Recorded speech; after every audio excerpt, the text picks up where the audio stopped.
হৃদয়দা, হ্যাঁ সৌম্যদীপ বলো, ভালো আছো? ভালো আছি। কি খবর, কেমন আছো? এই চলছে ভাই, ঠিকঠাক চলছে। তোমার কলেজ কেমন চলছে? কলেজ ভালো চলছে, সায়েন্স কলেজে আমি যাচ্ছি এই সপ্তাহটা। তুমি যদি আসো দেখা করো। নিশ্চয় নিশ্চয়। হ্যাঁ, তোমার স্টুডেন্টরা এরা ইন্টিমেশন পেয়েছিল? স্টুডেন্টরা পেয়েছিল কিন্তু জয়েন করেছে কিনা কেউ, অ্যাকচুয়ালি ওদের পরীক্ষা জাস্ট শেষ হলো আর কি। হুম। সে প্র্যাকটিক্যাল পরীক্ষার ডেট নিয়ে একটু ওদের কনফিউশন ছিল কবে কি হবে, হয়তো সেই কারণে নাও পড়তে পারে। ওকে। হ্যাঁ, কিন্তু আমি সবাইকে বলেছিলাম। ওকে। সুব্রত স্যার। হ্যাঁ সৌমদীপ, গুড মর্নিং স্যার, কেমন আছেন? Good morning. হ্যাঁ, আমি তো করেছি, মানে অনেকটা আশায় আছি, কারণ এই জিনিসগুলো আমি আগে হ্যান্ডেল করিনি। যদি রিসার্চে সাহায্য করতে পারে, আমি যেহেতু জানিয়েছি যদি কোনো স্পেশাল কোয়েরি থাকে আপনারা জানান। আমি গুগল ফর্মে দিয়েছি। দেখা যাবে looking forward to very fruitful seminar.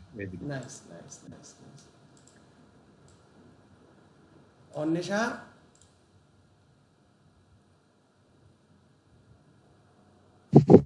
হ্যাঁ বলো। অডিবল না? হ্যাঁ আমি অডিবল তো তোর কাছে? হ্যাঁ হ্যাঁ অডিবল, বলো। ওকে ওকে। আমরা জাস্ট র্যান্ডামলি চেক করছি যে সবাই ঠিকঠাক শুনতে পাচ্ছে কিনা। হ্যাঁ হ্যাঁ শুনতে পাচ্ছি। ওকে।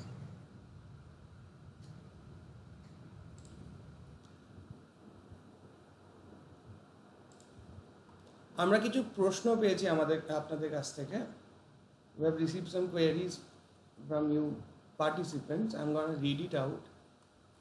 First, how to write in academic senses with completely free of plagiarism and free of article inputs, and how to find and remove the artificial inputs, right? That was the first question we are going to address. Next, is it possible to get more specified answer in any topic from ChatGPT? Yes, it is, if you know the correct prompting, and later it will be discussed more further away. If I use ChatGPT for paraphrasing, then how it can be plagiarism free? Other uses of ChatGPT to improve my writing. See, ChatGPT AI is more of user friendly when you make it your friend, or when you make it as your guide who can help you out. So it's all depends upon how you prompt, how you direct AI to help you better. In these topics we are going to cover today. After that we are going to have a practical session as well, and we have 3 minutes left to start the webinar. We are expecting Lakshmi ma'am to join any time soon. After that we can certainly continue with the webinar.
Hi, good morning, ma'am.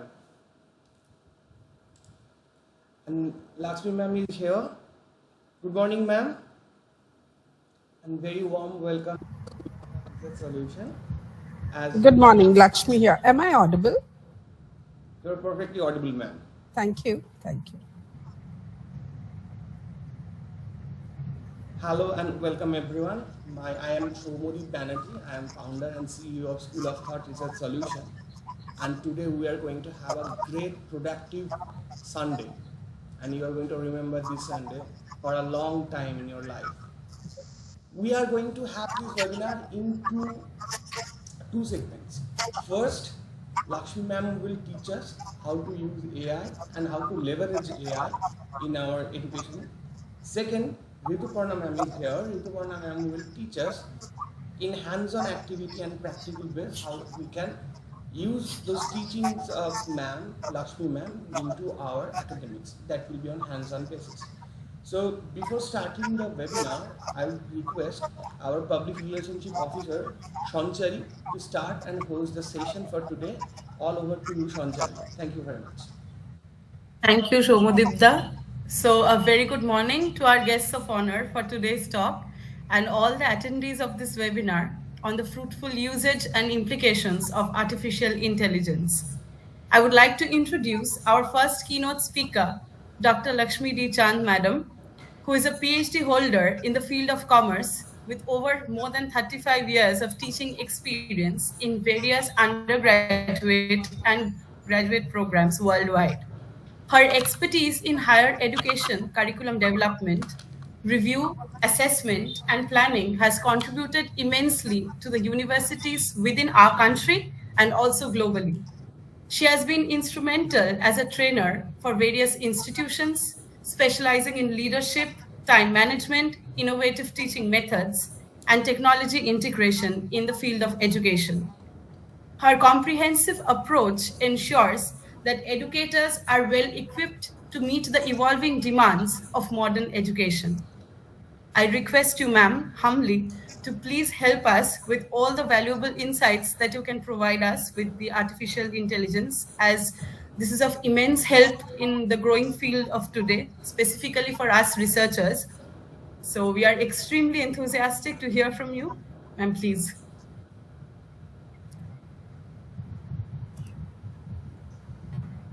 Thank you, the organizers. Thank you, Shankari, for introducing me. To the audience here at the outset, this is a topic on technology and education. Technology is something new. We associate youngsters with tech, being tech savvy. So some of you might have quite wondered, what is this gray-haired lady doing about technology, talking to us about technology here today? I can tell you I am the best person to talk to you on technology, only because I didn't know much about it. Like y'all could have guessed, I would have been struggling to learn how it works.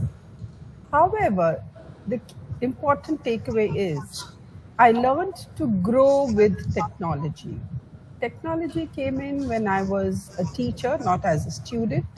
So I was struggling to learn to cope with technology.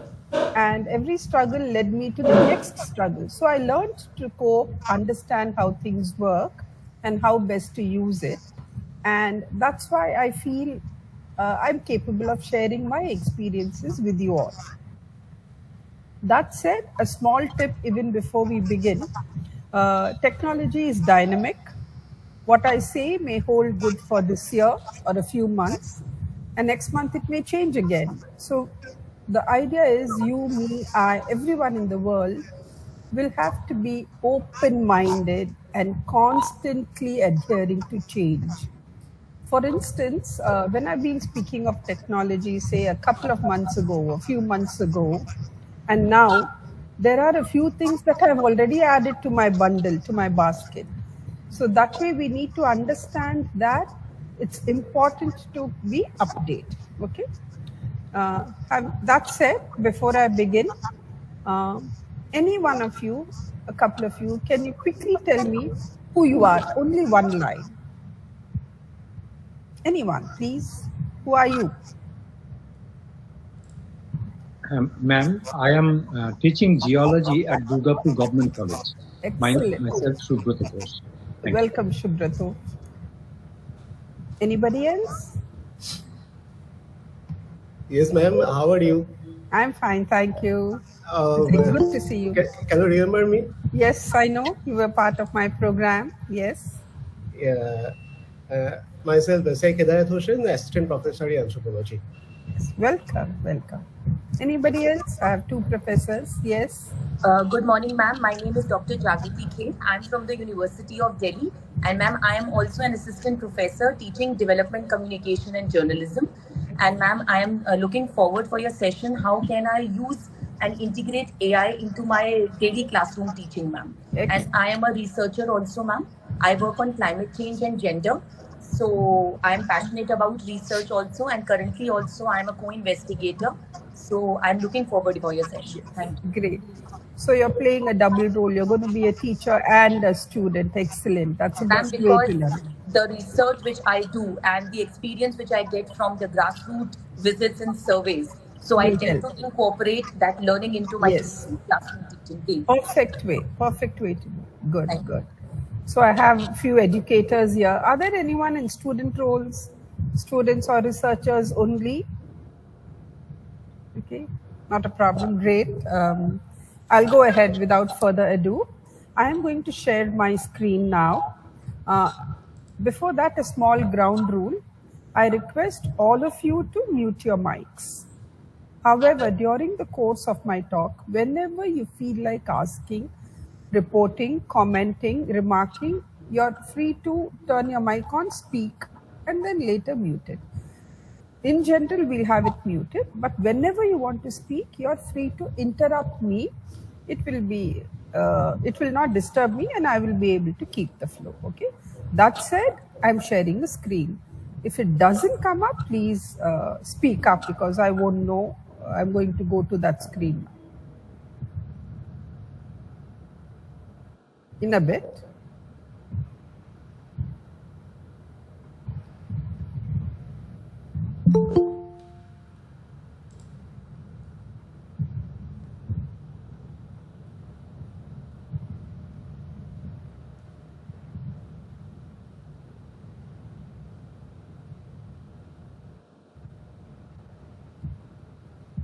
I hope you all can see my screen.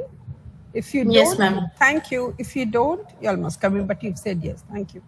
Okay, what am I going to talk to you in this 45 minutes or 40 minutes? Regarding teaching, any teaching job is about planning, preparation, facilitation, and feedback. Now, I've written teaching here. I'd like to say these are the 4 steps for anything that we do as a project or that we do repeatedly in life. If you're researching, if you're taking class, if you're preparing an assignment, if you're studying for something, there has to be a great amount of planning at first. Often we forget to plan and jump straight into the topic, and then we don't know where to go. So even if it takes more time, for example, I tell my students, even if you're writing an examination, for the first 10 minutes, don't write anything in the paper. Read through the paper and plan. What are you going to answer? How much time are you going to spend for each? You might have a favorite topic. You might want to write what you know best first. Plan that and then start writing. Time management will happen. Focus will be on that question and so on. Planning is important. Based on planning, how do you prepare for what you're actually going to do? Collect your thoughts before the answer. In rough, scribble what you're doing and then write it. Facilitation, that's teaching. That's the actual job of executing. And therefore, at the end of the project, look back to see whether you covered what you wanted. It's not, feedback is not marks. Are you happy with what you wanted to deliver and have you delivered it?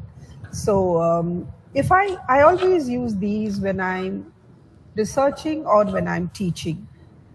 At this age, I'm no more a student, though I keep learning. But if you use this, that helps us a lot in executing.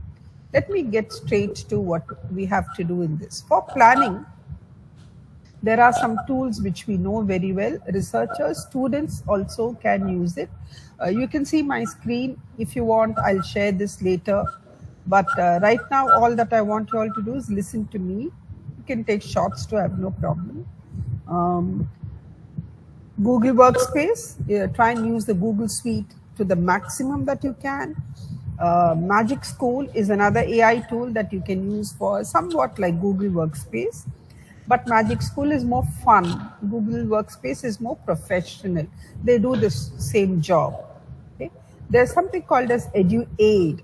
EduAid is particularly useful for students and for students when they do assignments, for researchers when you all do some kind of writing, and for teachers when you are creating games or creating rubrics for student assessment. It helps us do well. Obviously, there's ChatGPT, about which we all know. I'll be discussing this in detail in the end.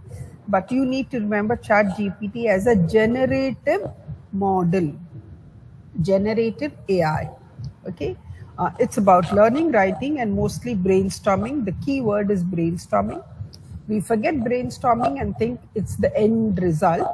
How to make ChatGPT more effective for us is what I want to talk today. Philbot and Grammarly are similar to ChatGPT. They are slightly more respected because they are non-generative. They are the opposite of ChatGPT. They need content on which we have to work on.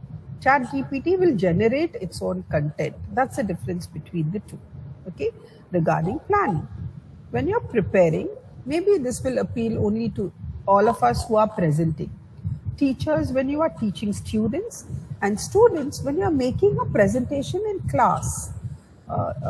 Even researchers, when you're presenting to your team. At that time, these two things are great help. One is called Prezi and the other is called Canva. Now, they are not very different from each other. You can think they are better versions of preparing a PPT. What you see in front of you, my PPT, is not dynamic, it's straightforward and static. I've put content and I'm explaining it to you. But if you want to make it fancy, if you want it to be a little interactive, then you all can try and use Prezi or Canva. Please understand, folks, there are numerous tools available. I have picked up over here what is commonly used. More importantly, what I have used and I'm comfortable, and I'm telling you out of my experience how they work. So these are just samples of what they are. Okay? Regarding the actual teaching or the really, now we've prepared things in Prezi and Canva, great. But how are you going to communicate it back? How are you going to share it?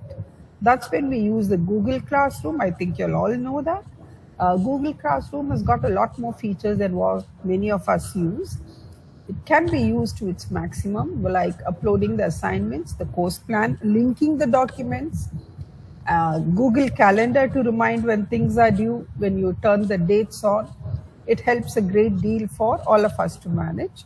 In fact, many schools don't have to have a LMS if they have Google Classroom. Zoom, you know very well. There is also something called as Edpuzzle.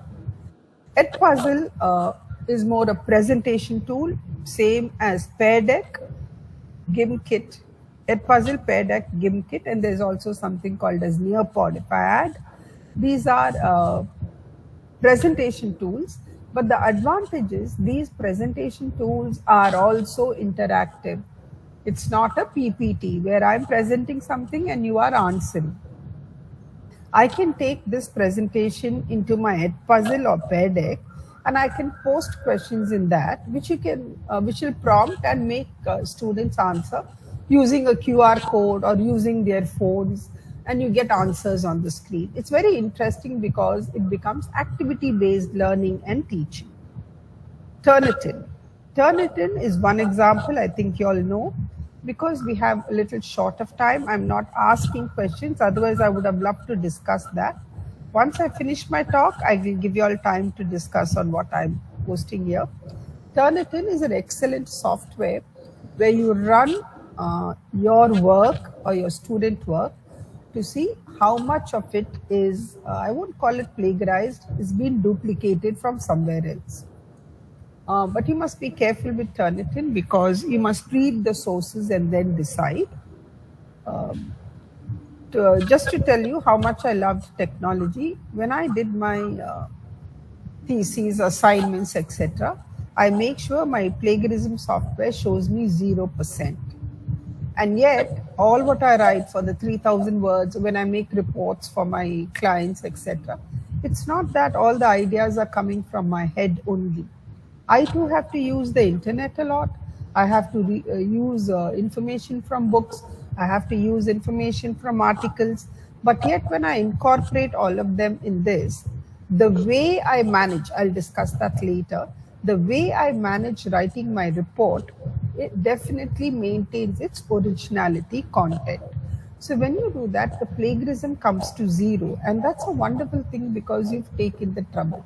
It's not about beating Turnitin and trying to see how we can cheat it and do better.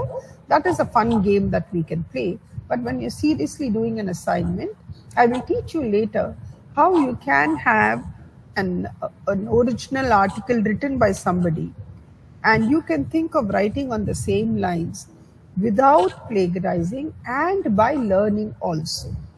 Okay, I'll come to that with ChatGPT. Okay. Now, when it comes to feedback, when it comes to this, especially for presentation and for teachers, when you're eliciting response from the audience online or on site too, I call it feedback. A great tool is Mentimeter, Quizlet is another similar tool, and Nearpod. One advantage of Nearpod over Mentimeter and Quizlet could be that it has videos. You can create your videos and ask questions in between. Even if you're not present, your students will be forced to go through the video, will have to stop at every juncture where there's a question, answer it. So you know the videos have been watched and they have been answered. Skill over here will be how well you post the questions and what kind of questions you ask at which point. But these are three good things when you want to make whatever you do interactive. I told you, I was short of time today. I had a different agenda with you people. There is going to be a practical session after this. So mine was to brainstorm you with what is available. But if I had a day-long session with you all, I would chip in Mentimeter or Quizlet, where while I'm speaking, I'll post a question and I will tell you all, please answer it. Again, I use a QR code, I use a copy link, or I give the website with an OTP. You all just sign in and answer and it becomes interactive. We know who's answered, we know who's not answered, we know what are the answers coming. They will be anonymous to you all, but at the end as a teacher I can find out because there is a log that is being created. And above all, even if you use that for grading and as part of your college assessment, this gives you marks right away. And these marks are fair and judicious because it's generated by by Mentimeter or Quizlet or Nearpod.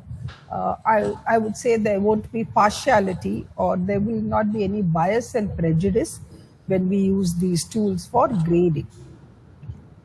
Finally, to the main part, it looks like I'm saying summing up. No, all what I'm going to talk, this was setting the context. Till now what I told you is, when we say AI for education, only ChatGPT comes to mind. We think that's the only thing. But ChatGPT is one of the very small things of a larger technological fabric that is available to us. Okay. To sum up, what are the tools in AI we can use? I discussed with you Mentimeter, Nearpod, Google Classroom, and so on. Now, whether you're teaching, presenting, or researching, we have something called as the SAMR model in educational technology. I would like you all to understand SAMR to know where ChatGPT fits in. SAMR is an acronym for, as you can see, substitution, augmentation, modification, and redefinition. I'll spend a few minutes explaining these things to you. Substitution in education technology will mean what you can do in a particular way, you're getting technology to do it for you.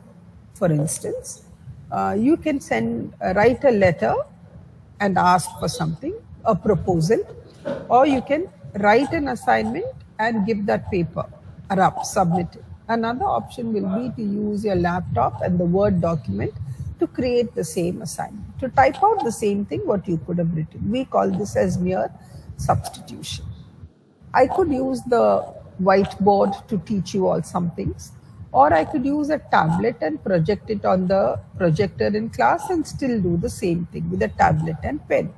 We would call that a substitution. Everything else remains the same. Augmentation in technology refers to where you add one more line, one more dimension to what is already being happening. For example, I could ask students to make a present, or I can ask any of you to make a presentation of your proposal that you've given for research, or students, I can ask you to make a presentation of the case study that you've discussed. You're likely to come up on stage, use the whiteboard and make a presentation to me.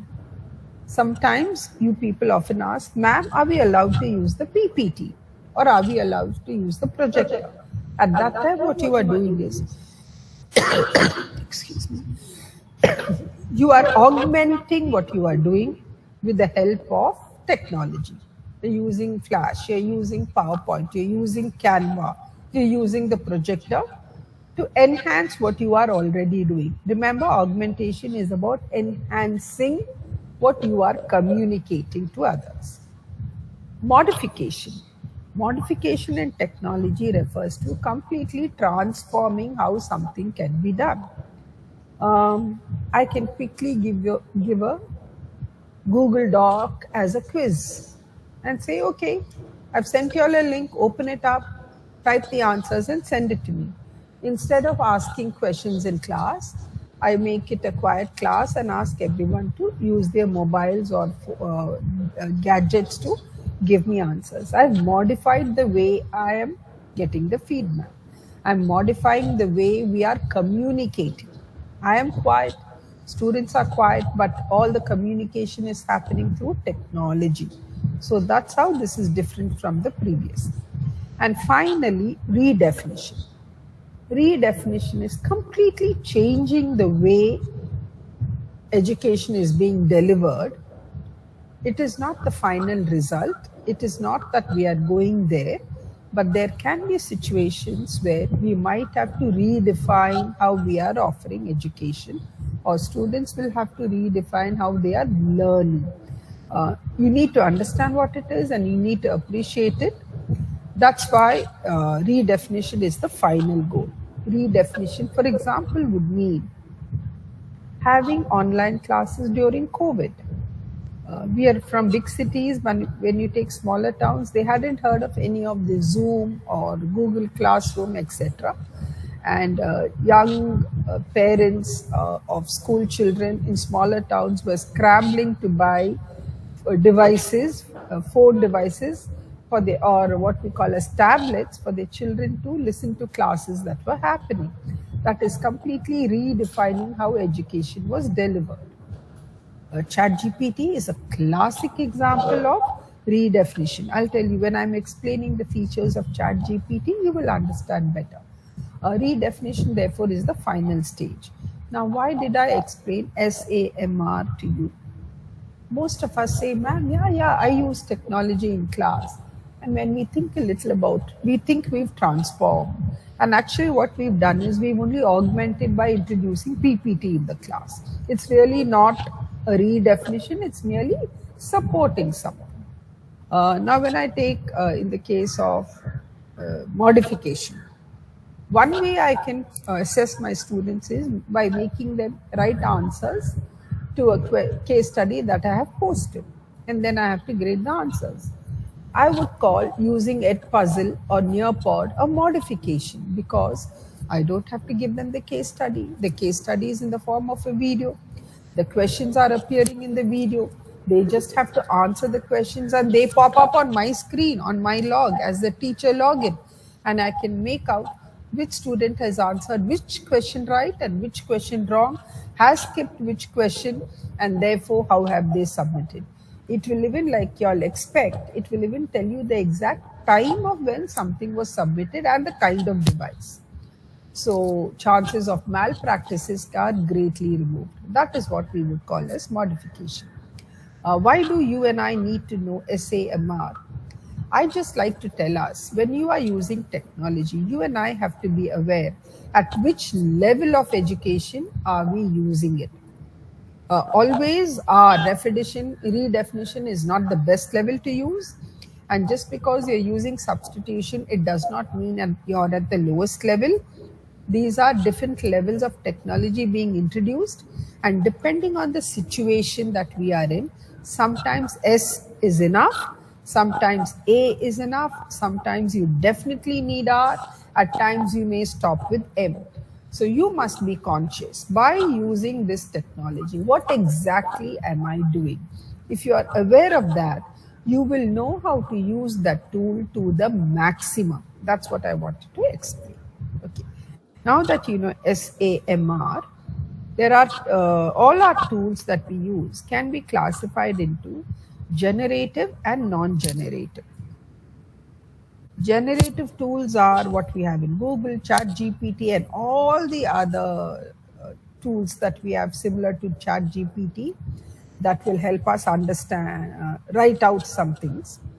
Non-generative will be, I give examples of Quillbot, Grammarly, and there are many more which will, for example, Word is the word, if you do the autocorrect in Word, that's an example of non-generative AI. The reason is, as you're typing, if you turn the settings on, Word will come and correct the spellings for you. It will correct the word for you. It will ask you, can it be replaced? It will ask you, do you want English, British English or American English? This is called as non-generative. It doesn't give you content, but when you give content, it gives recommendations. So Word is also an example of AI, according to me. Generative is, I told you, ChatGPT and so on. Okay. Having explained this, as a teacher, you have to have an AI policy for your students positively. What do I mean by an AI policy? Most educators understand this as yes, AI allowed, or no, AI not allowed. These are two extremes of the policy, and it's not a good idea to have something like that. An AI policy is where you can clarify. For this assignment, you are allowed to use generative AI. For this assignment, you're not allowed to use generative AI, but you could use non-generative. Or someone can say, if you have used non-generative AI for writing my assignment, please leave a note at the end of the assignment telling me so. So you have to take a stand. You have to make your students aware of how much of technology you are allowing them to embrace. Now, questions may arise about how can I allow researchers or students to use generative AI in class? When you are using generative AI, it comes. Now, again, I told you, only when I explain AI, you will follow better. You can use generative AI in class and yet have some learning from students. Yet make them learn. There are ways we can do it. If you give them a straightforward assignment, or if you're writing a proposal and say, please submit this, they are likely to use AI and not come up with any learning out of it. But how do we incorporate learning? We can discuss that. So generative AI by itself is not good or bad. It is there. We can't do anything. We should have understood that once Google came. I think you all will agree. With Google, what we can do is type whatever you want. For example, how to drive a car. You can type and it will probably give you some few hundred options. You scroll through all of those, and that time we call it search engine optimization. You try and understand which is the best way, best website, and best link that has come, and try to follow it.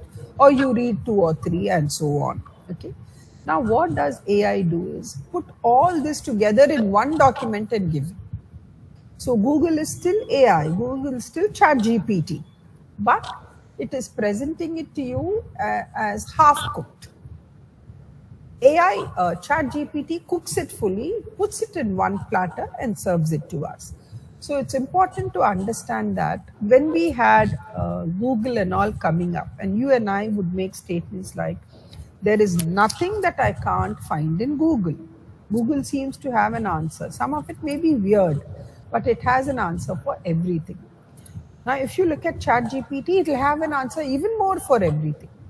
Why this happens is, again, when I'm talking of ChatGPT, I want you all to understand, I hope you do already, ChatGPT is dynamic, or AI is dynamic. It's not as if there is AI existing separately and we are all living separately.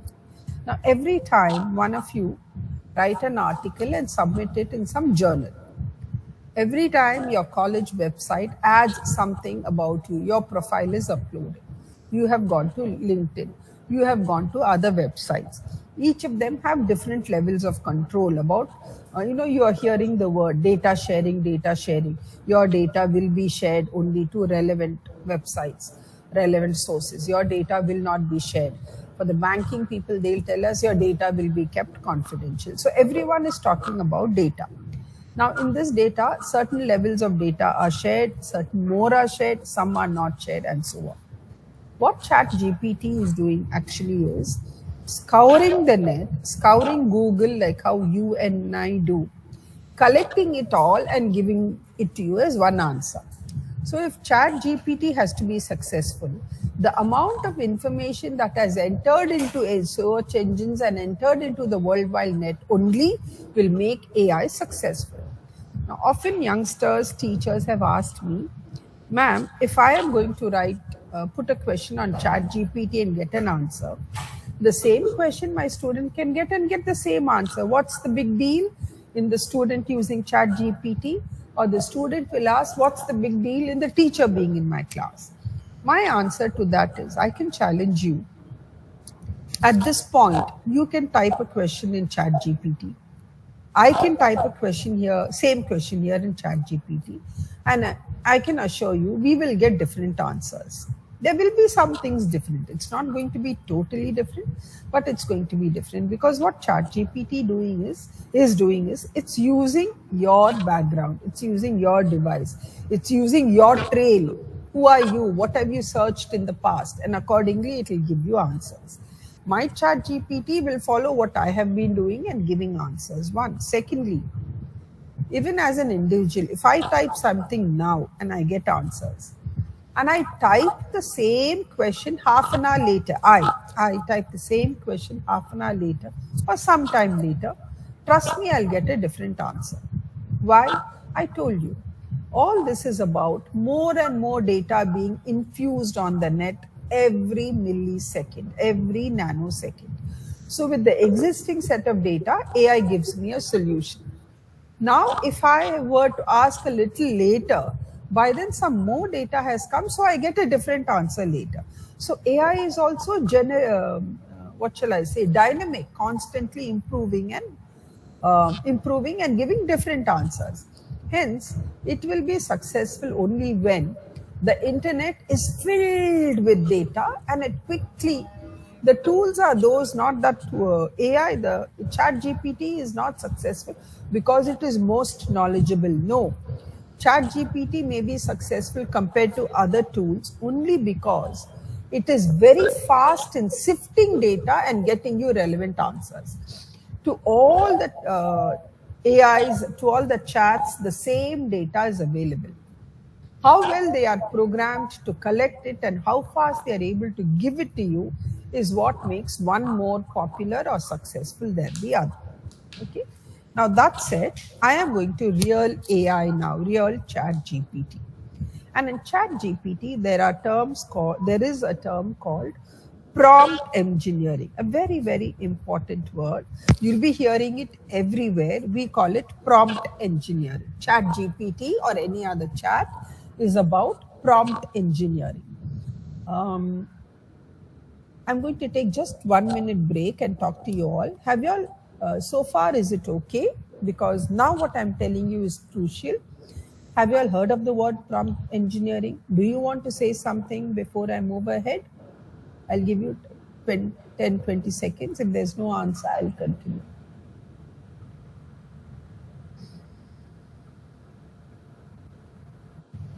So I'll continue in the same way. Prompt engineering means You're soft, you're a little soft. it is providing the answers in a millisecond. That is, whenever you will be giving the question, it will provide the answer within the few seconds. ChatGPT? Yeah, you're with absolutely several right. information. So, Yeah, you're right. You're right. I agree with you. Okay. So can I continue, folks? If no answer, I'm continuing. Okay. Now, what has happened is I don't. I'm assuming you all have not used much because it's a heterogeneous group. I'll just assume at the least level of awareness. Okay. Most of us think when we use ChatGPT like how we use Google. In Google, I told you, how to drive a car. You go type it and it will give you an answer. So people go to ChatGPT and they will type the same things, how to drive a car, and it gives you answers. Now, some of you have mentioned in the run up to this program that when we get the answers, some of them are too generic, they are too abstract, they are not suitable. They can be revised, they can be improvised, and something more suitable to what I asked, I'm not able to get out. Okay. Now, when you say how to drive a car in Google, Google does not say this is the best answer. Google says, look, I don't know. I have found a lot of places where these words, how can I drive a car, is there. I am picking up them all and giving it to you. You choose what you want to read out. Chat GPT is saying, okay, from what you asked, I feel you want to know how to drive a car. So I'm going to give you all data. Now, when you do that, what is happening is Chat GPT knows nothing about you. It doesn't know where you are. It doesn't know who you are. It doesn't know whether you're young or old. It doesn't know whether you want an automatic or a stick shift. It has no idea. It doesn't know whether you want to drive it in the racing track or on the road. It will give you generic answers. It probably will tell you a car has these parts. First, you have to, if it's American, press the clutch, turn the ignition on. It will give you the basic ways in which you have to drive a car. And you don't want that because you seem to have something else in front of you. Okay. In prompt engineering, when you're giving this command in ChatGPT, remember these 4 steps. I think we will do a wonderful role.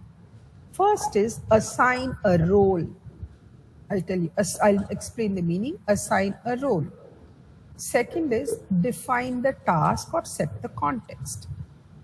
Third would be to mention the constraints, okay, the scope as I call it. And finally, set the expectations, meaning please tell ChatGPT what you want it to do. Now, when I say how do I drive a car, I am not setting any expectations. The car example is not great, but I'm going to use that and do prompt engineering. Okay, listen to me. Assign a role. As a driving instructor, so you want ChatGPT to be the driving instructor. Now, so you want someone to teach you and you want to learn. If you don't like that, you could have written as a first-time driver of the car. Decide which way the answers you want. So I might say, as a driving instructor, define the task. Give me the list of steps. Okay. Constraints to be mentioned. For a new person, or a novice who's never handled the inside of the car, or a novice who does not know the parts of the car, set the expectations. Write out the steps to be followed in starting the car and driving it on a straight road for 2 kilometers and then switching off. If you give these instructions, you will see the difference between the first and the second. How to drive a car compared to as a driving instructor to a novice who's going to drive the car for the first time and constraints, doesn't know how to drive a car. List out the steps right from the time one starts the car using the key, drive it on flat road for 2 kilometers and turn it off. Then your answers will be different. As I'm talking to you, you can type it. Now, when you do this, you get a set of answers. Now you all must listen to me how exactly we can use it. As a student, as a teacher, I want you all to read through this. And then you understand, oh, this is what is being mentioned. Now I know, some of us ask, we tell our teachers, give me a sample report. I'll try and write the same way, but I won't copy.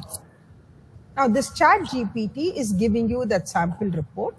I would like you all to read it, understand, and then write one on your own. That way, ChatGPT can help you, and I can assure you there will be zero plagiarism and 100% learning. You need to understand. I see if there is a report, these are the contents that should be there because that's what ChatGPT has told me. So I will include these kind of contents, but I will write it with my level of learning and my references. So that is the advantage of using ChatGPT and having zero plagiarism. Now to students too, I would allow you teachers to encourage students. You know what I would tell this teacher, let the student give the command, let them get answers, print that also by the students, make them write an assignment on their own based on what they have downloaded from ChatGPT, then you grade it.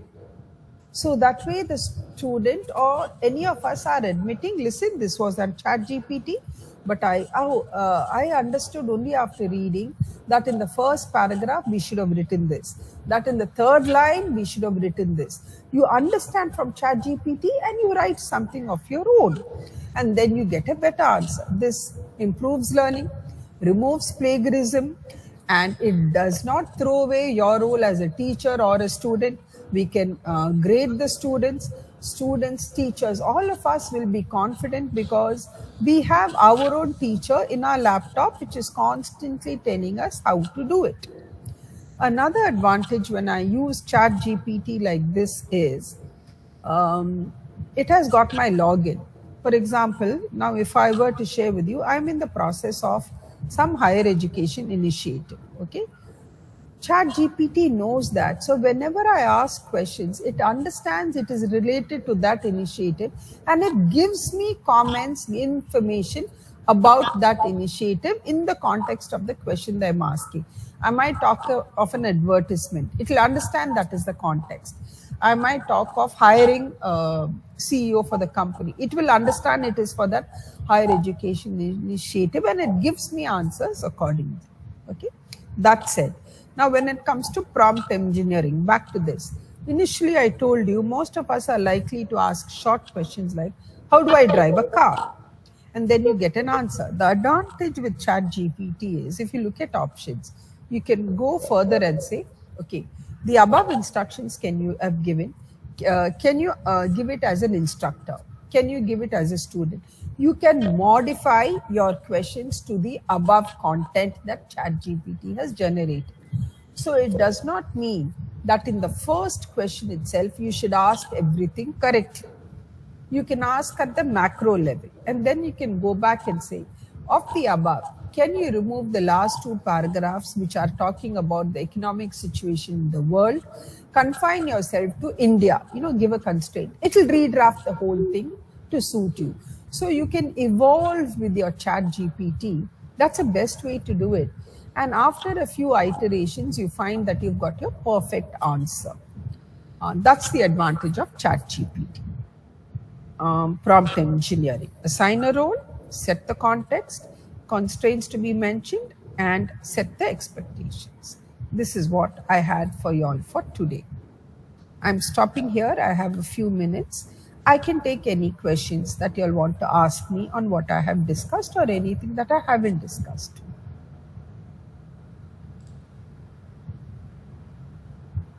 Would you like to ask me anything? Above all, did I make sense to you all? Yes, that was great, ma'am. It's a nice introduction because those who are not introduced on this topic would benefit most from such introduction.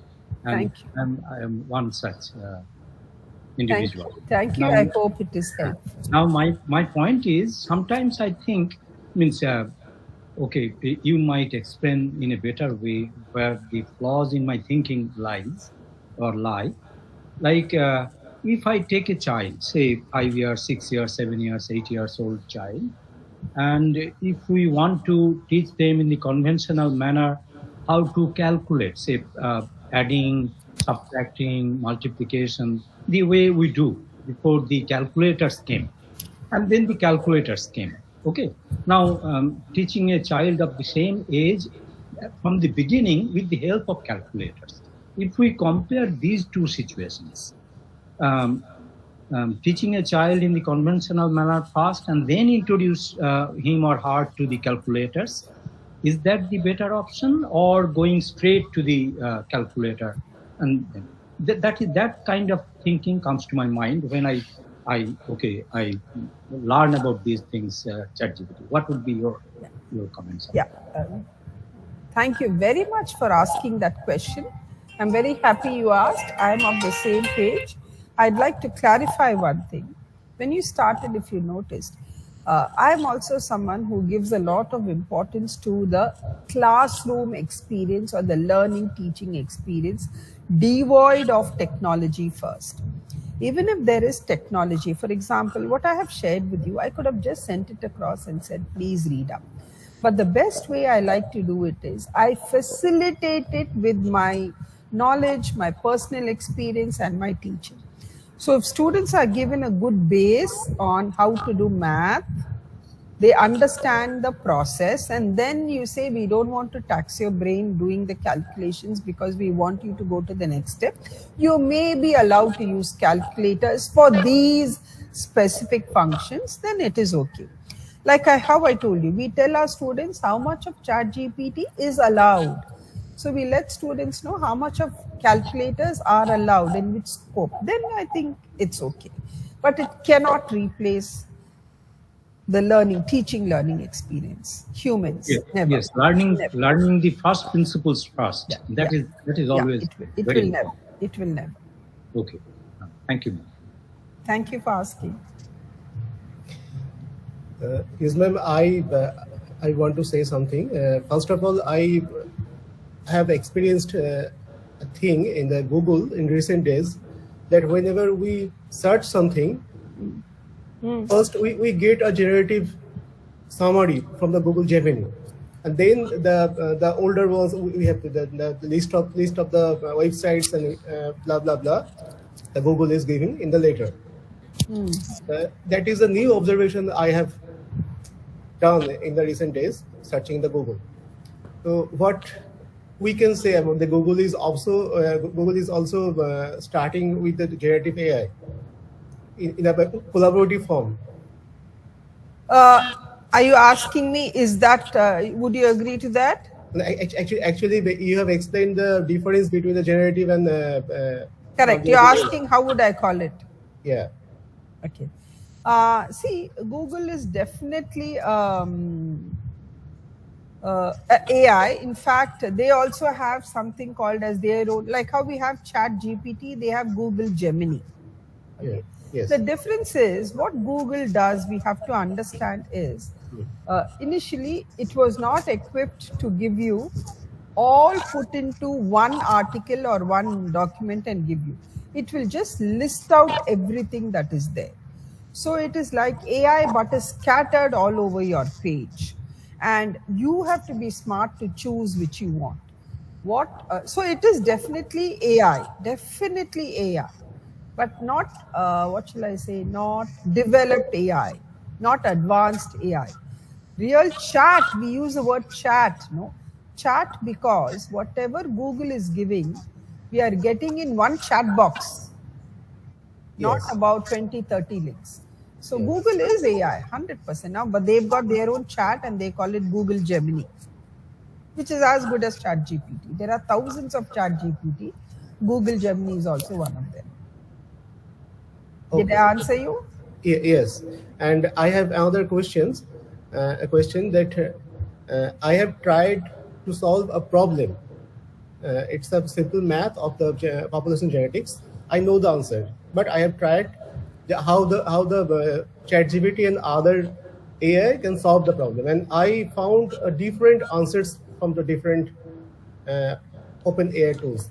Okay. It was ChatGPT 3.5, ChatGPT 4. Okay. I tried with Copilot and Gemini, but I got the different answers. Okay, I'll answer you. But my question is how we should rely and how much we should rely on this. Yeah, quickly, I hope this answers everybody.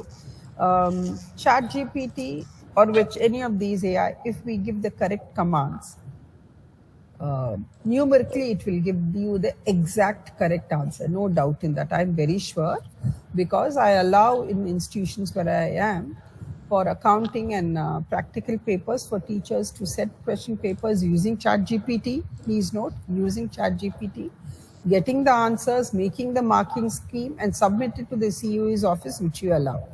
The difference is whatever comes out of ChatGPT, they are requested to work it out manually and compare whether the answers are the same, because they'll have to explain to student how an answer came. So they should know what they have submitted. So now try using prompt engineering and then do your numerical questions. I feel you will get the correct answer. Actually, yeah, I got the point, but actually, because I know the answers, I can compare which is right, which is wrong. But in case of students who didn't know the answer. Yeah, for students, I'm sorry, the only way the learning will happen manually, physically, and later they will use it to substitute. So that's why I tell students, you can work out with ChatGPT and give me income tax answers, but come to class and present how the answers came. So when they are presenting, they are going to learn. At that, you all should not as teachers object, because it doesn't matter how students learn. Either they learn from you or they learn from ChatGPT. Yes, what is important is how they come back and communicate the answers to us. If they are displaying learning in that, I'm happy with it. Okay, thank you, ma'am. Thank you. Anyone else? Sorry for taking time. Yes, go ahead. Ma'am, I think what Professor Hidayat was asking was that for a first timer, one who does not know the answer, is not testing whether the ChatGPT is doing correctly or not. It's just going to know the correct answer. Without knowing the answer, we have many questions, like a capital of a small country, like that. So how to know whether we are getting the correct answer or not? Correct. That's the real question. Yeah, great. Okay. The first learning has to happen manually. So when you're giving assignments, there are some assignments where you have to tell students, if I find ChatGPT or AI, generative AI has been used, this assignment will earn a fail grade. Okay, one. And secondly, how I manage this is, when they are doing the initial assignments, I tell them, for every fact that you've written in the paper, I would like a source from where you got that information. So ChatGPT may say GDP of India is so much and they want to write it. I'm not going to let them write it unless they go to some website and find out whether that is the ChatGPT, that is the GDP of the country, and include that as reference in the answer. See, finally, my argument is the same thing. Kids have to learn somehow. If they have used ChatGPT to get the answer and then they have learned it, it's still all right. We call that as deduction learning. If you tell them don't use ChatGPT, they will use it on the slide. So I'm saying I don't care if you used it. But when you let me share the learning with me, you will have to be able to say, when I visited the government website of India's higher education, there I found the literacy rate was this much, then I accept the kid's answer. Did I answer you now? Yes, thank you. Anyone else? Ma'am, I have written a question there. Okay, in the chat? Ma'am, there is a question in the chat box. Yeah, going. I want to know the use of it in manuscript writing effectively for... Yeah, great. That's what I'm telling you, no? Okay, I was explaining. I do many documents. This example may help you. And the documents that I am preparing now will be around 300 pages. So what I do actually, or I told you, all of it is not for my brains. I use ChatGPT to generate, I plan my manuscript, the skeleton I draw, I keep all that ready. Then I use a particular, say I'm talking of the abstract first, okay? I decide my headings and I go to ChatGPT, use my prompt engineering, give prompts and get that content. I even say within 300 words, within it, I get the content. I put all that in the abstract and I have my abstract ready, which is completely ChatGPT. Then I chuck everything else. I only read this abstract to myself, understand what is being included where, and then I leave it. And I said, oh, in the first paragraph, they want to write about the demography. In the third paragraph, they are talking about the framework of the country. I understand all that, and then I write those paragraphs on my own. So mine is similar to ChatGPT, but nowhere have I copied it because I understood I've spent time reading that abstract, and by then I have learned how the abstract should be, and then I am generating my own abstract after that. This is a great learning. I should tell you why. Because I've always been a trainer, a teacher, only all my life. But right now, I've got into the role of consulting because I have generated reports like this, articles like this, read it completely, then chucked it and prepared my own where I can challenge you. There is no plagiarism because I don't want the way they've written it. I write it in my own. So your manuscript, I'm assuring you, you will get 0. And what I'm submitting is to the government and to standards. They are not ordinary documents. So they will run plagiarism checks. But they are making a lot of sense after that. Did I answer you? Yeah, but the second part, please ma'am, explain how to remove the AI input actually. How to?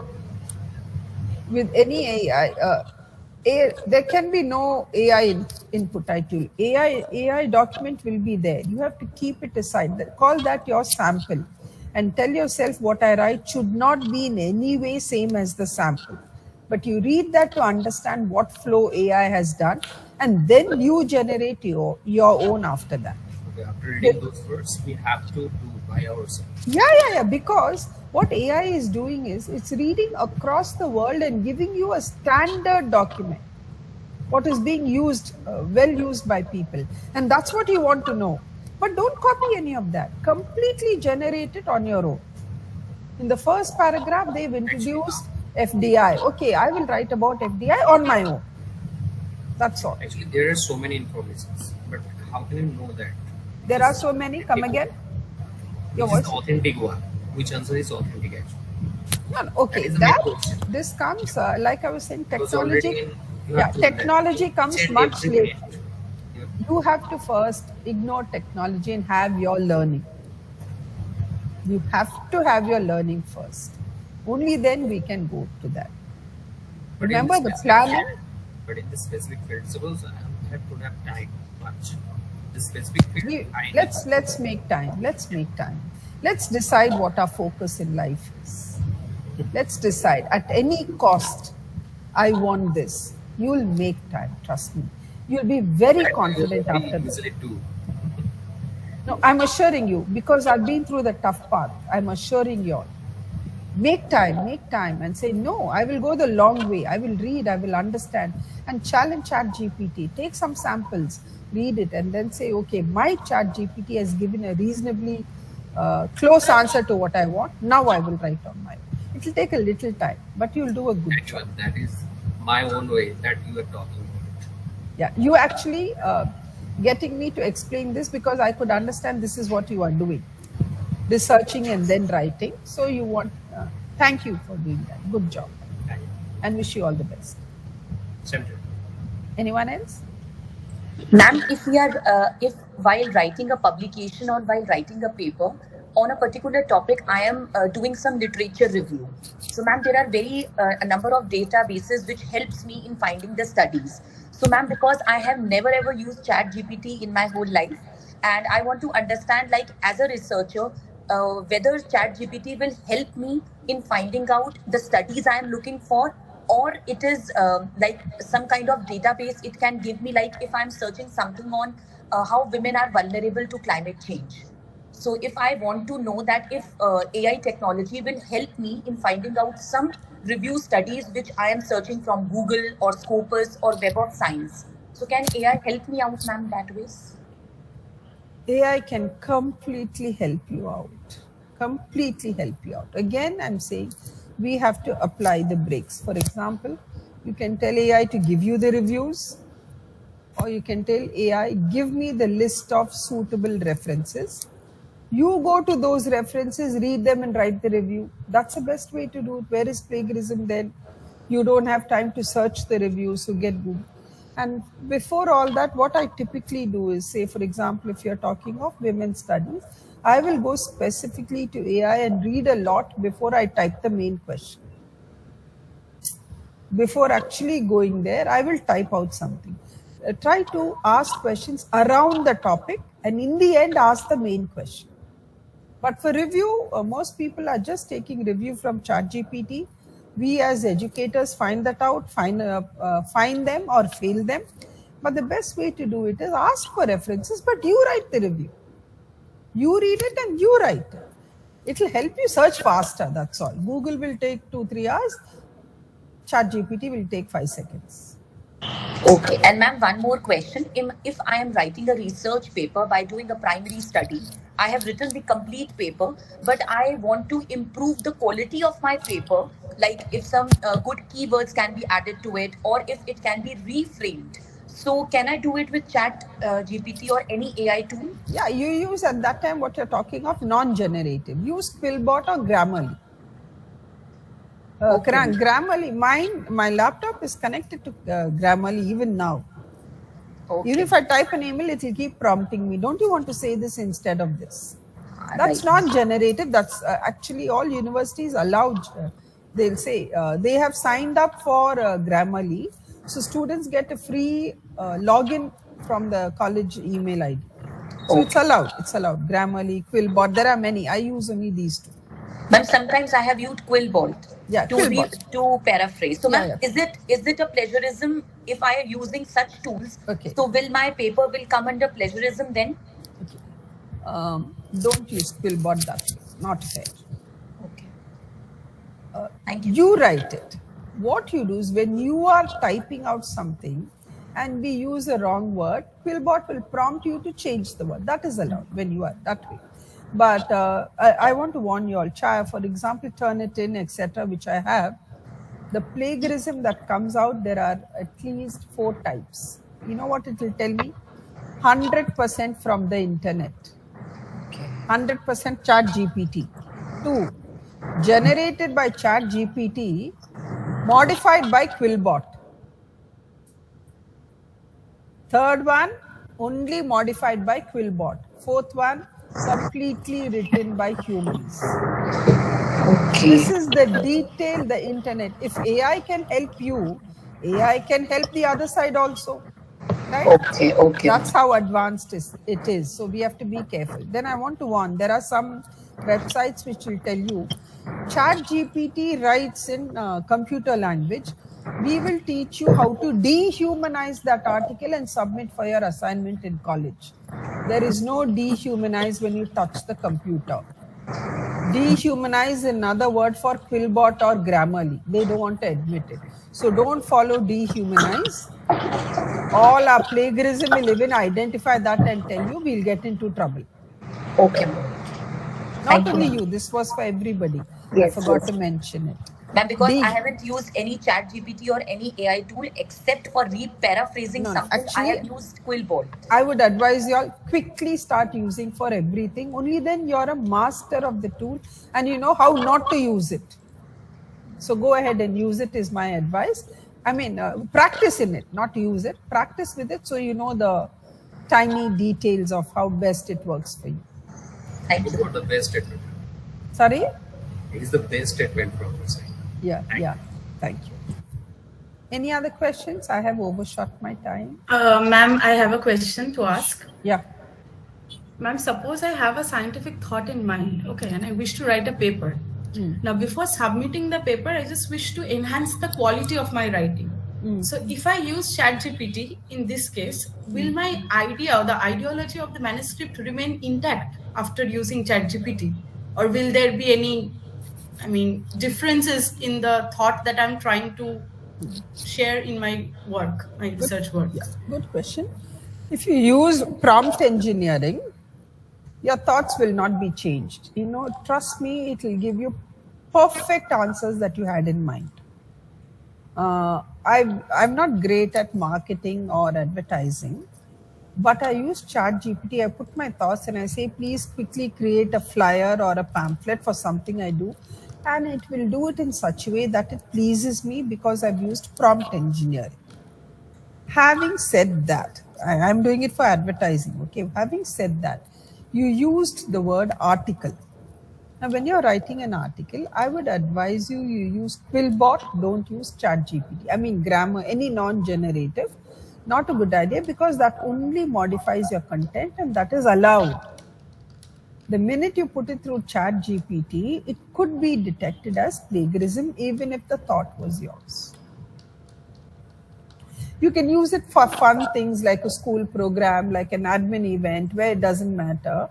But for articles, we have to be very careful. I would never advise anyone to put their stuff through AI. Thank you. Thank you very much. Welcome. Any more questions? Thank you. Maybe I can stop with that. Was it useful? The 45 minutes we spent. I hope you all were able to get something. Yes, ma'am, it was very useful. Thank you, thank you. That's the purpose of this organization. I hope others have the same thing to say too. Yes, ma'am. Yeah. Very, very. Yeah, thank you. Yes, ma'am. Feel free to get in touch to the organizers for anything more that you may want. I'll share the PPT. On this note, could I take a break? Can I call it a day? Because you have another activity. Thank you very much, ma'am. Thank you. It was wonderful, as always, having you here. My pleasure. Sanchari has something prepared for you. Sanchari, please go ahead. Yes. Yes. So on behalf of School of Thoughts Research Solution, I would like to convey my sincere gratitude to you, ma'am. It was thoroughly very enriching, and I mean, in a nutshell, as a researcher or probably a future educator, the way you explain the steps like planning, then preparation, facilitation, feedback, SAMR, everything has helped me a lot. And I'm sure, like myself, all the rest who are attending this webinar has got a lot of help from your talk. It was very enriching. Yes. Thank you so much. Thank you. I hope I was useful. Wish you all the best. I'll take leave now. Thank you very much. Thank you very much. Thank you for giving me this opportunity. Thank you. Thank you, ma'am. Thank you. Thank you.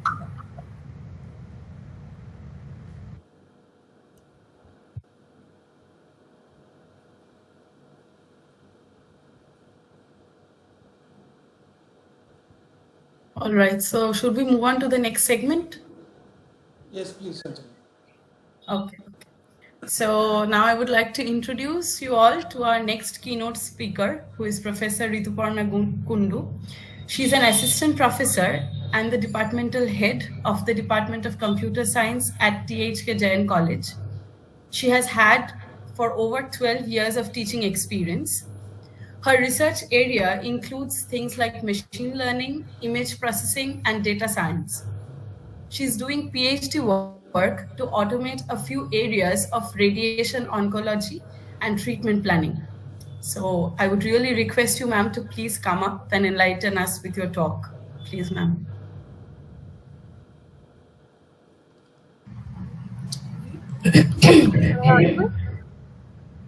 Yes, ma'am. Perfectly. Thank you, Sanchari, for such a nice welcome, and thank you everyone for joining here. Good afternoon, everyone. Actually, I just want to share a few things that I am using for my work, daily work, or my specific kind of work. I am also a one who is recently working with AI, ChatGPT, this kind of tools, and I just want to share my thoughts and my insights in this. So already we got a very wonderful and exceptional insights from Lakshmi madam on these topics. But in this session, we are just going together. We will togetherly do some searches and few things on these AI tools, and I will just share with you my experiences. I am also using it and getting familiar with day by day. There was a very important point pointed by Lakshmi madam, that the more we used it, the more we will become aware of it, the more we will know the shortcomings, the benefits, the features of it. So I am also in the process of doing this. So just want to share few practical things with you. So I am just going to share my screen.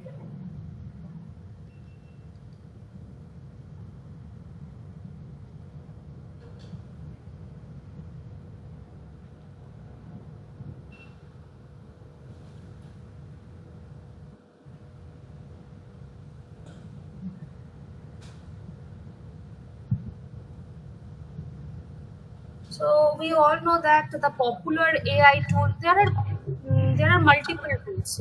We have already gone through it. There are multiple tools, but the most popular one is ChatGPT. So I think my screen is visible now.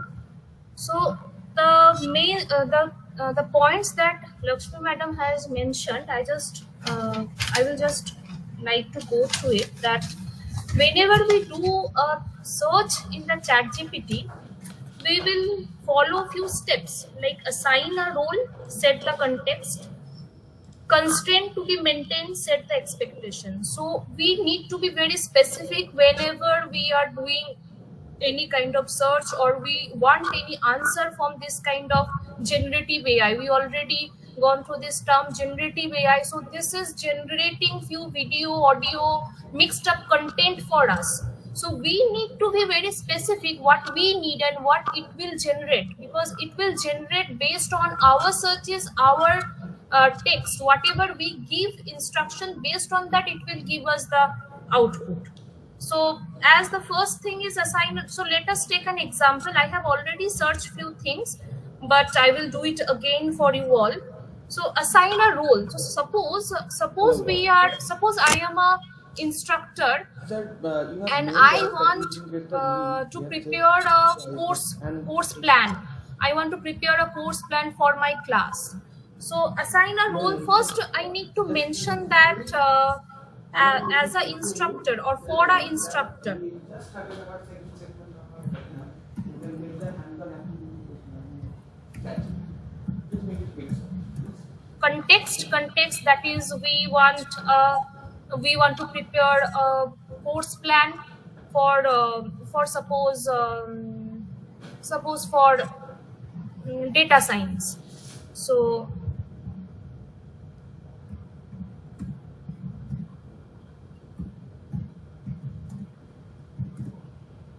prepare a course plan, constraint to be maintained. So there may be few constraints like for my course is for 2 weeks, for 4 weeks, for 2 months, for 1 month. What are the constraints, or for which kind of category of people, category of students I am catered to? Like for honor student, for general student, for class 12 student, for graduation student. So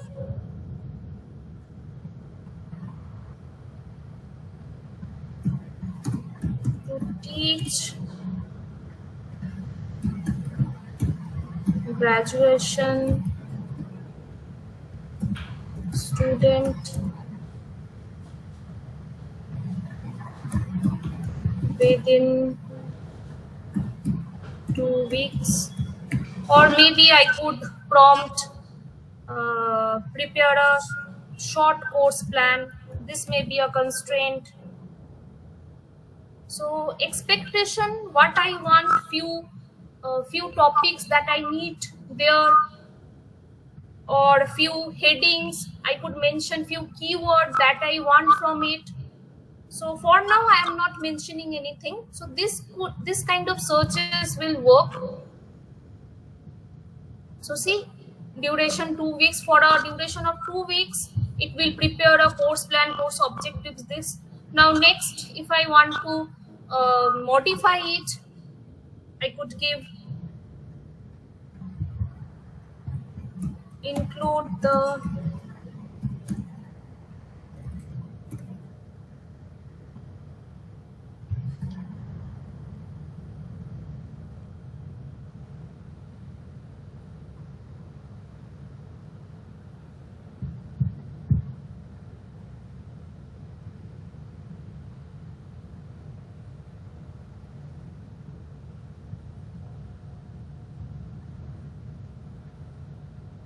include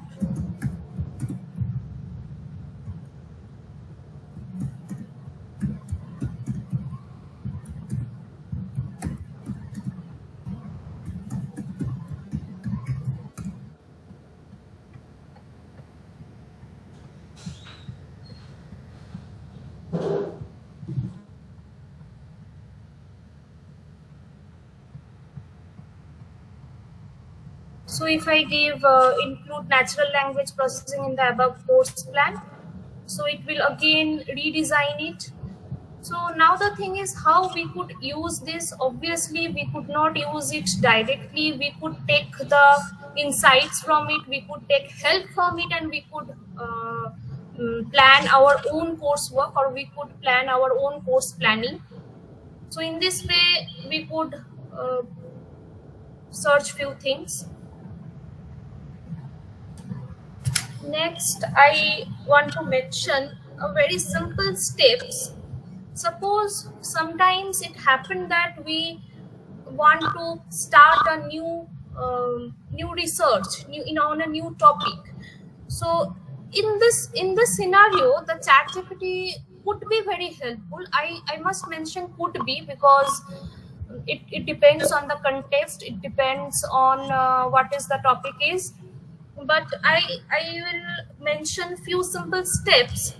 Like first, if we want to start a new research, or if we want to start a research on a topic, we want to think on research on a topic. We are just in the thinking phase, in the first phase, in the very initial phase. So first we will follow introduction, and so we will give instruction for introduction. Like suppose we are searching, or we are planning to research on the area of the impact of online shopping or e-commerce or e-shopping on the youth. So first thing we will search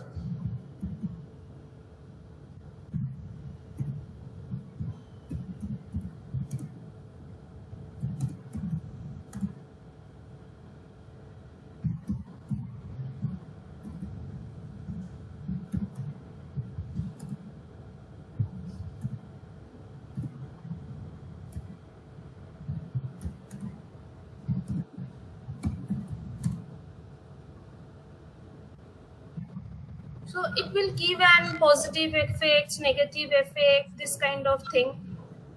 Next, we will go to problem statement. So we will, you could, we are giving the instruction to the ChatGPT in step-by-step manner, like introduction of the area. Then we are searching, or we are asking for the problem statement.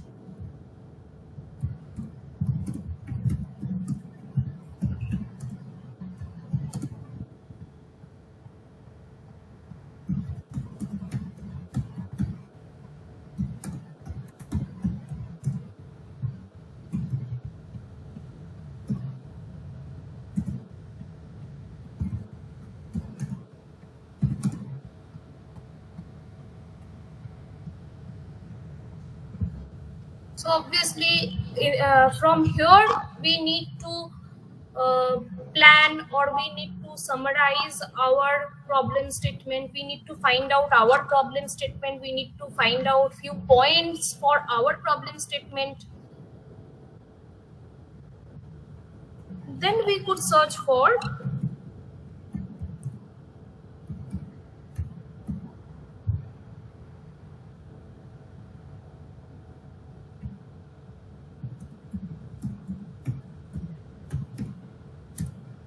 research hypothesis on the above. So it will help us to go through this. It will help us to plan accordingly. So what kind of strategies could help in our research?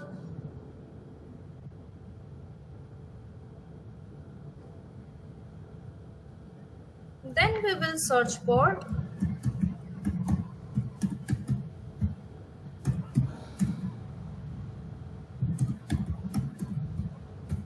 literature review on the above.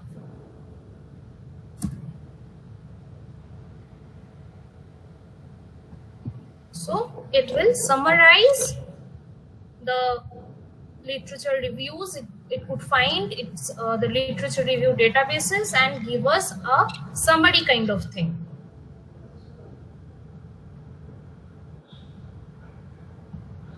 See, it has given impulsive buying behavior, financial management and stress, mental health implications, privacy and security concerns, social and cultural impacts, and conclusion. So from here we could progress our work, we could get an insight, we could get some idea, we could get the direction. So it helps us to reduce our thinking time, reduce the first phase, or obviously after that we need to do by our own, but it reduces the initial beginning times. Then we could search for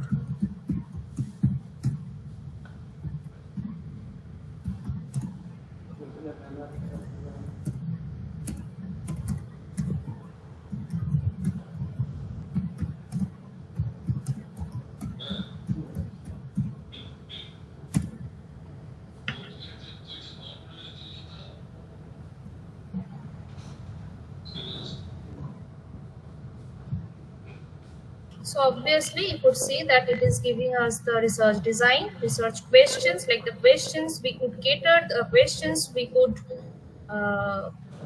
thought of, populations and sample, data collection methods. These are giving some, we could get some help, like we could go for surveys, we could go for questionnaires, we could go for financial data analysis, for qualitative data collections, in-depth review, we could review participants, we could review persons, we could arrange online reviews, we could arrange group reviews, group discussions.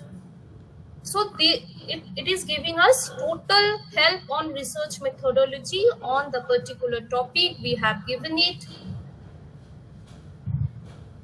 So this kind of help we could get in the initial phase. Now I want to mention few more things.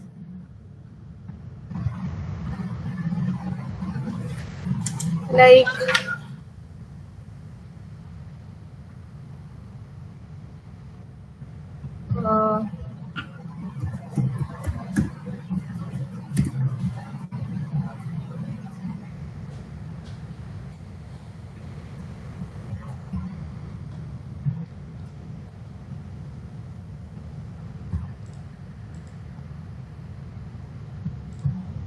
I want to mention on another AI tool that I sometimes used, or I personally liked it.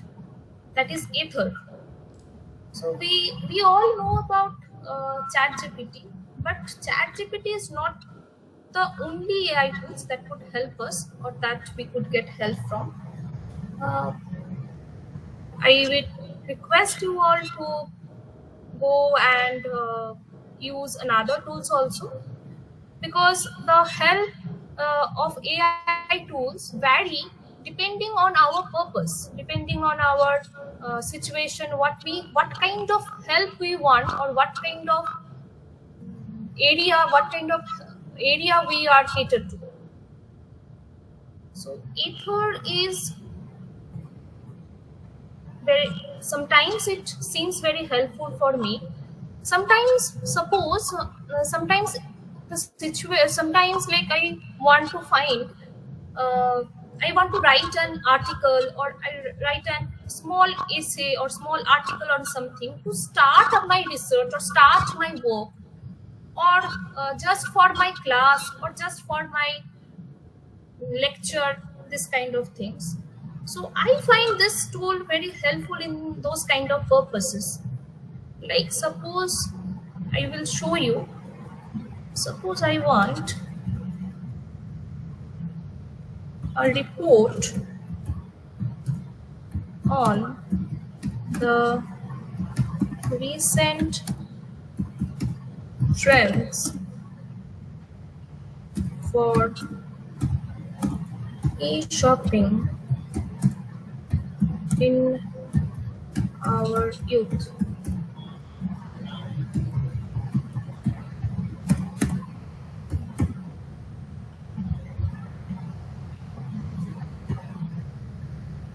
So see, step by step, it will ask for what kind of thing we require. So we give instruction to create a new report or new article or new essay kind of thing. It will ask for how many pages we require, small, medium. So I want a short report, 1 to 2 pages. Then what kind of report I need? Analytical, objective, formal, informative, narrative, casual. What kind of report I want? I am giving the analytical option. Then it will ask for do I need references? If I need, then which style should it maintain? I am giving APA.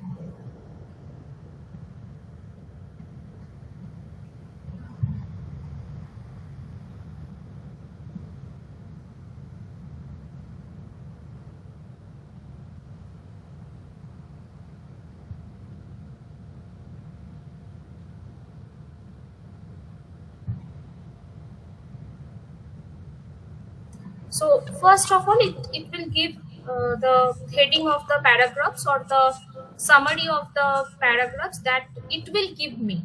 So if you need to, I could edit it and make it according to me. So it will give me introduction, factors driving e-shopping among youth, challenges and concerns in e-shopping. So these are the things that it is going to give me. If I want to edit anything, I could. Like these things I don't need. Future outlook and implications for business I don't need. I need future outlook and implications on the society.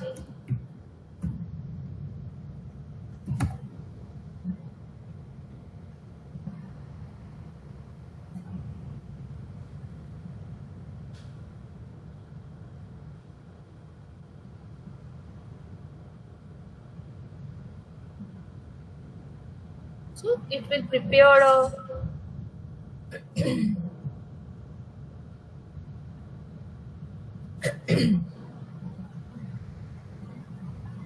so it will prepare a document for me. The free version is for limited number of words, limited number of times. I have already searched from my free account a lot of time. That's why it's not giving. There is very minimum charge for the paid version, but it's very helpful for me. That's why I used it. If it is helpful for anyone, you could use it.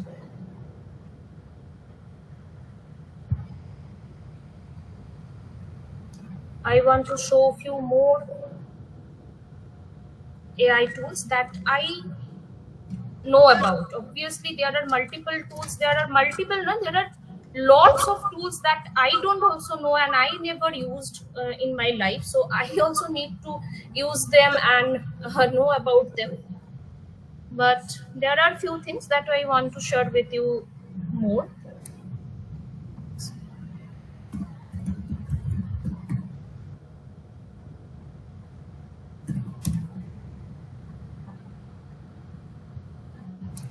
I want to mention one thing. There is another AI tool, Copilot, that could be used as an alternative to ChatGPT. But I'm not going to in detail for that because I need to show you two more very useful AI tools.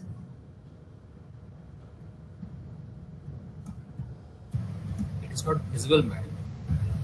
Yes. I will show.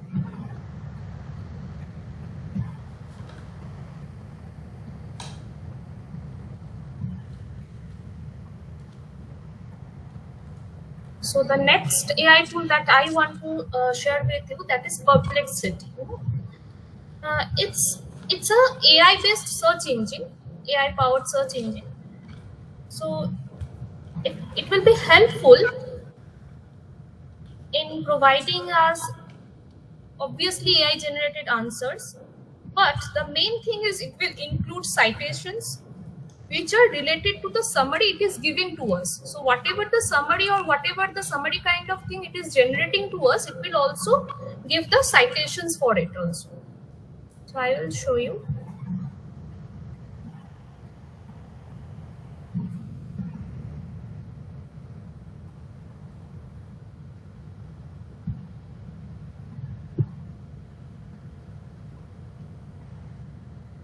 So suppose I am asking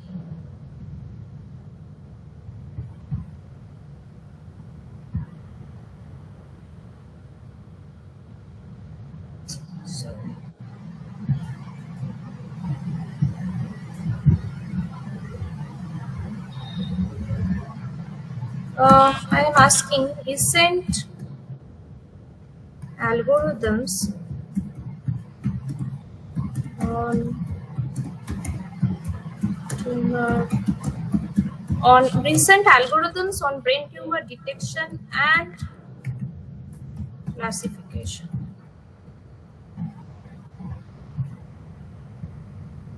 So it will give me an answer.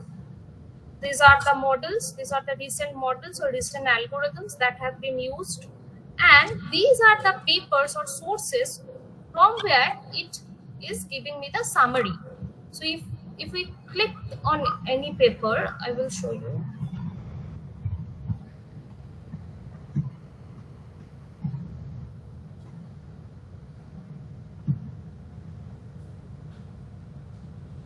See, you could get the citation and the entire paper abstract by clicking on the link from where it is giving me the summary or the papers that it is using to give me the summary.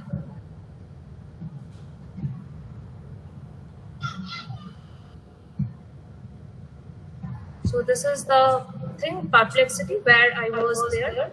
So these are the papers that it is using to give me this particular summary, and we could go to the link and we could search for the citation or the abstract or the entire paper.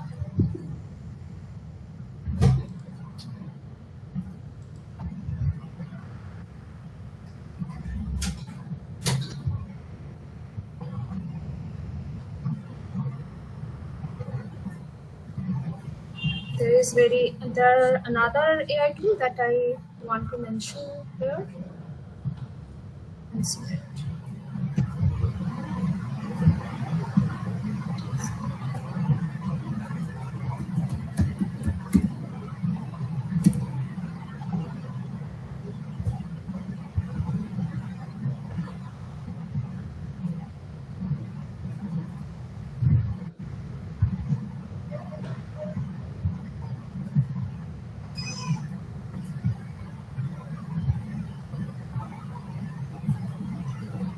So the next AI tool that I want to mention is Elicit.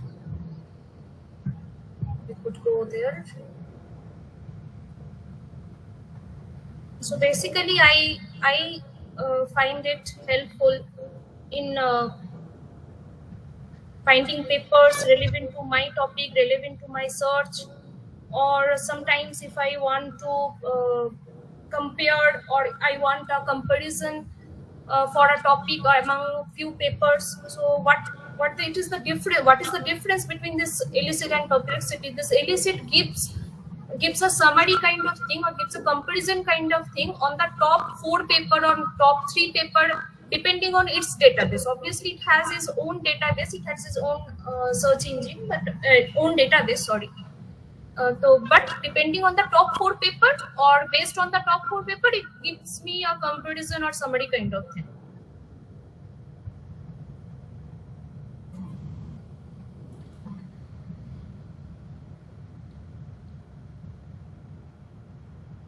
So if I search for comparison on recent, the same thing I am searching here, but on a different way. Previously, I searched the recent algorithms on brain tumors classification and detection. This time I am searching comparison on recent algorithms on brain tumor detection and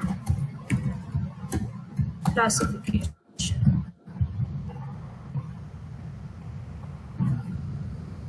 So see, it will give a summary of top 4 papers and it will list the top 4 papers also. It will generate a summary kind of thing, and you could we could search for the means it just summarizes the top 4 papers abstract, for us, and we could go in the link and obviously search for the detailed paper. It also list it will also list the 4 papers that it used and other papers also. It will give the list of the other paper on that topic also, or other paper on the same thing that it uses for the, but it gives summary for top 4 papers. So whatever search you will do here, it will give based on the top 4 papers. And you could see that previously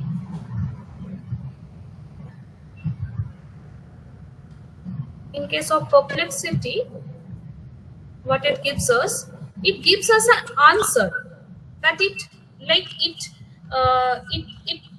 is not taking summary of the papers. It is generating its own language. It is generating its own report. But the difference between perplexity and elicit, if you use it, you could understand it better. In elicit, it just gives us whatever written in the top 4 paper. It just gives us in the summary kind of form, or it just gives in that form.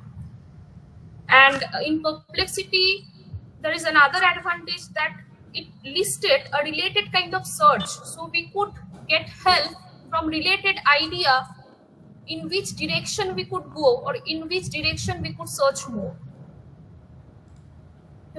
So And could you please repeat the statement? last statement. Yeah, that one. Yes, basically the main advantage of perplexity is it also gives us a related search topics, so we could get an idea in the more we could get the idea of more paths, in which paths we could go. We could search in more directions. These things we could get it from perplexity that we will not get in elicit. Thank you.